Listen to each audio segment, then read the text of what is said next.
Girls are funnier than boys, and we also have boobs, so fuck you. Hi guys, I'm GK Barry, podcaster, TikToker, and I'm here with Power Magazine, Breakthrough Issue. Let's go. Younger me, this is really embarrassing, but I thought I was going to be the next Britney Spears.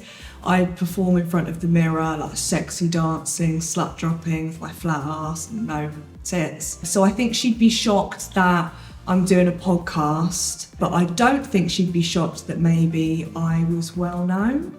I don't know, manifesting in that. At school, I don't think I was very well liked at school. I was a bit weird, had buck teeth, bit of a bob, really ugly to be fair. So I think when people saw me doing well, they were probably like, what? And a lot of girls that were mean to me at school have messaged me saying, well done.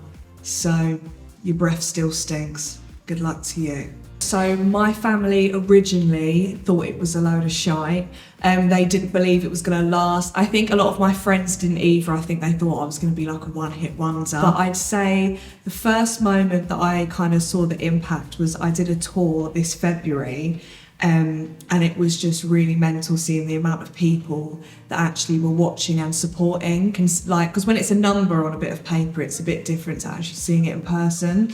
So I think that made it a bit more real. I used to have chronic anxiety. I wouldn't leave the house, I wouldn't get on the tube, I'd never go to London, and I wouldn't even get on a train that was 15 minutes from my hometown to like my city centre. So when I started TikTok, I was like, I've just got to do it, and my management actually had to get on the tube with me and direct me to where to go. And now I just feel like a completely different person because I've just had to push myself. And it's actually not as bad. I think the thought is always worse than what it actually is. So recently I found that talking to people actually does quite help. So before I'd keep it all in, then you have a 2007 Britney moment, shaving the head. And then even if it's my parents or my boyfriend or my friends or my management, just anyone really, I talk to anyone now, I just feel like I feel a load better. And also, I feel like crying is underrated. Have a cry once a week and it makes you feel great. I remember growing up on Miranda Hart, and she's a bit like Marmite. If you ask some people, they don't think she's funny, but when I was younger, I watched I forced my parents to get me the box set of Miranda, and I watched it religiously to try and be funny. And then I also found Absolutely Fabulous at uni with Jennifer Saunders and Joanna Lumley, and I'd say they're like my idols because I just, to be honest, just copied what they did and hope for the best. Hope they don't mind. So I definitely want to expand the brand of GK Barry. I want to really work on what I've built and promote those like sell products to do with my name and to do with my brand, if that makes sense. Get your arm peeled. But I also want to expand into TV.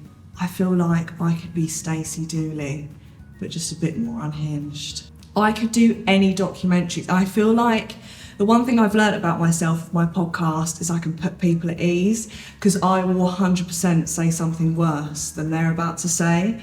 So I think I could do anything apart from being for redemption. I'd say I express myself using self-deprecating humour. I love it, and I know it makes loads of people uncomfortable, but I just can't stop. If I walk into a room, I have to tell everyone my arse is flat. I have to just get it out there before anyone else can say it, but I'd say humour. I'd like to think that young girls specifically can realise that girls are funny. I remember at school it would always be a thing where boys were like, girls aren't funny, and I remember even seeing all the comedians on TV would be men, but I'd like to say that maybe I'm changing, like helping to change the younger generation of girls to be like, yeah, you can do what you want, and you can also be flat and do what you want, so good for you. I say breakthrough to me is like I've broken through the stereotypes of girls not being funny, or that to get big you have to be just really fit with loads of work done. And also maybe just as a TikToker. Like I remember when I first started, People would never take TikTok as seriously. I was the first one to start a podcast that was successful, and now I'm being invited on TV. My biggest achievement would probably be selling out my 2-week tour in like 3 minutes. That was absolutely mental, because I remember I put bets on that it wouldn't sell out within 2 weeks. So I earned a lot of money that day. And also maybe work, like having people on my podcast like Rob Beckett, Alison Hammond. Like, to me, I grew up watching Rob Beckett, so it was really weird actually having him interested in coming on. Actually, I've always said this thing that I never really want to meet people that I idolise, because I know I'll probably be disappointed, because everyone's different in real life. Hopefully no one says that about me. But they were the 2 most lovely people I've ever met, and Rob Beckett actually helped me with my final year film. I just randomly emailed him and was like, if the worst thing you can say is no, and he did the voiceover for my film. So yeah, that's the only flex I've got so far. The moment I realised I'd made it was the moment I could buy myself a house at 23. To me, that was absolutely mental that I even had that opportunity.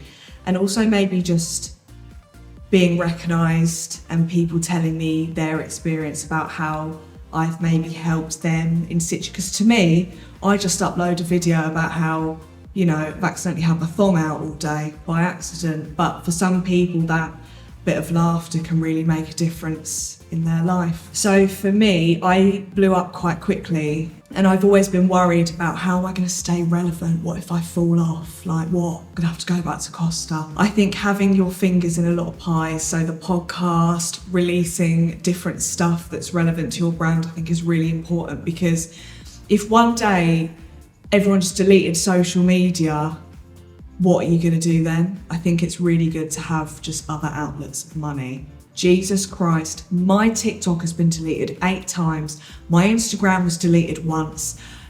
I haven't been cancelled yet, actually. What we're going to do is we're going to touch wood there. But I think there's been a lot of setbacks, and a lot of times where I thought, what is the point in me doing this? Because I'm getting nowhere. I'm at a standstill with it. But I'm really glad I didn't, because at some point people just stopped posting, and it's just like you could have been so much further if you just carried on, because nothing's an overnight thing. One reason for my self-deprecating humour is because I get 14-year-old boys being like, you're well ugly, you look like a horse, or your ass is really flat. So I think maybe now I've got a little defence mechanism to say it first. But realistically, if you're getting trolled, it's never that deep, because they're probably 14 and haven't grown pubes yet. So just don't get offended by it. That's what I've learned. I hope they come in one day. Right guys, that's all I've got time for today. Make sure you check out my cover with Power. And if you don't, your breath stinks. See ya.